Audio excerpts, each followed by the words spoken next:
But first, with so much of our education as well as our daily lives dependent on technology, we need to make sure we remain as aware of our cybersecurity as we are of our personal security.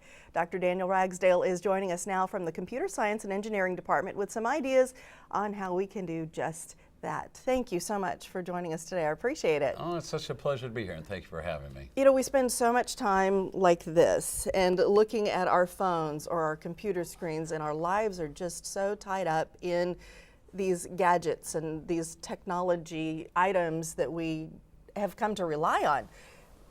But there can be some inherent problems in that.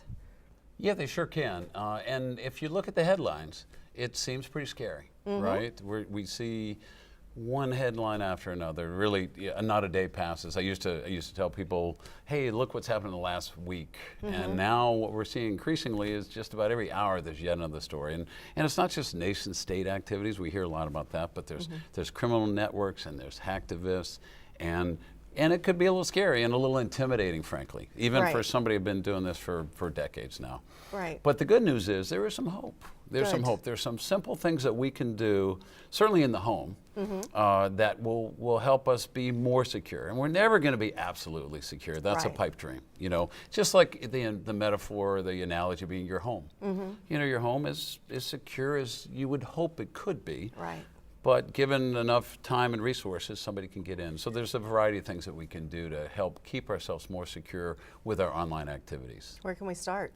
So first of all, again, we should take it seriously, like your home. Right. You know, you could buy a home alarm system, you buy locks, you can buy lighting systems, surveillance systems. You should take that same attitude with respect to your online activities. Okay. And so some of the things you can do there, for example, are, let's take passwords. I hate passwords. I have to be honest with you. I hate them because you have so many. And we all do. You have so many, and you're told don't reuse them. Right. Like, how can that work? How can I remember? How could you remember? And they're supposed to be long and hard to remember. Right. You know, it's just insane.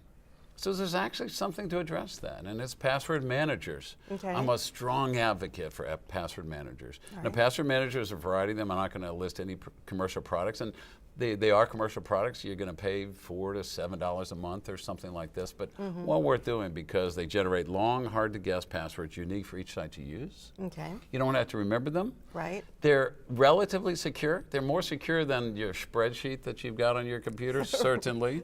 That tells everybody what your passwords are. I mean, somebody gets that somebody gets that Right. spreadsheet, they get all of your Done. passwords. So password managers, that's a good start. Okay. And I would encourage anybody that has more than a half dozen accounts, and we all do. I Everybody. mean, at last count, I think I had over 200 sites I have passwords for. Good grief. Right? So, but there's another real important capability that's relatively recent.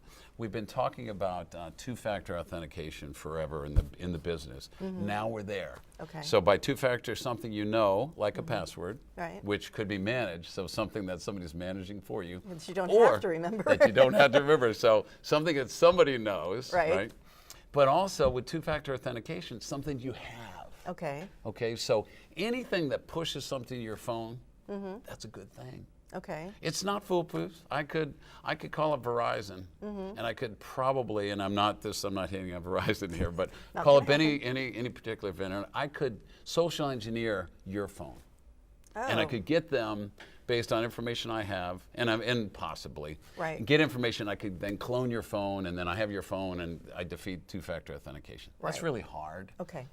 Right? Okay. So if you got anything that pushes something to your phone, it's a little less convenient, but you're going to be much, much more secure because it's not just a password or something else. If you've got two factors, and that's very difficult for folks to defeat.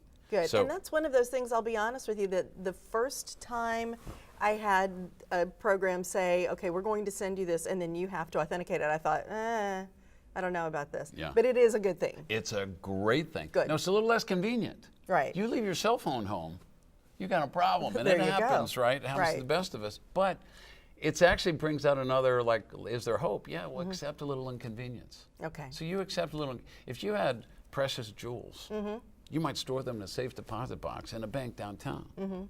You want to go out, well, now it's inconvenient to get them. You have to go get them. You accepted some Worth it. inconvenience because of the value. And I think because we're pushing so much of what we are, who we are, what we value into cyberspace, Right. we should accept a little inconvenience. And the beautiful thing about two-factor, you do it once or twice and then it becomes part of your routine, isn't Right. it? So I would Good. say the two of the principal things right off the top, use a password manager, use two-factor authentication. And then to go one step further, we've got all these applications, we've got operating systems. Keep them up to date. Okay. When you hear about patches, the patches are good, the patches are your friends. Okay. They're almost always security patches. Okay, good. Of course you want that.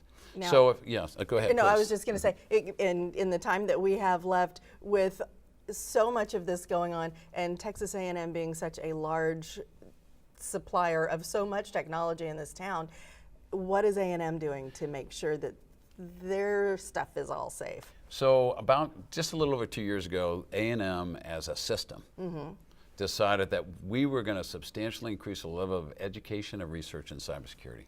Okay. So they reached out, they did some strategic hiring, and they put resources against it. Okay. And we have gone in less than 2 years, we have a 7-fold increase in cybersecurity sponsored research, 7-fold. Wow. Okay, students, we have a cybersecurity minor now that's offered. We used to have no credentials in cybersecurity. Now we have over 300 students signed up. So, Fantastic.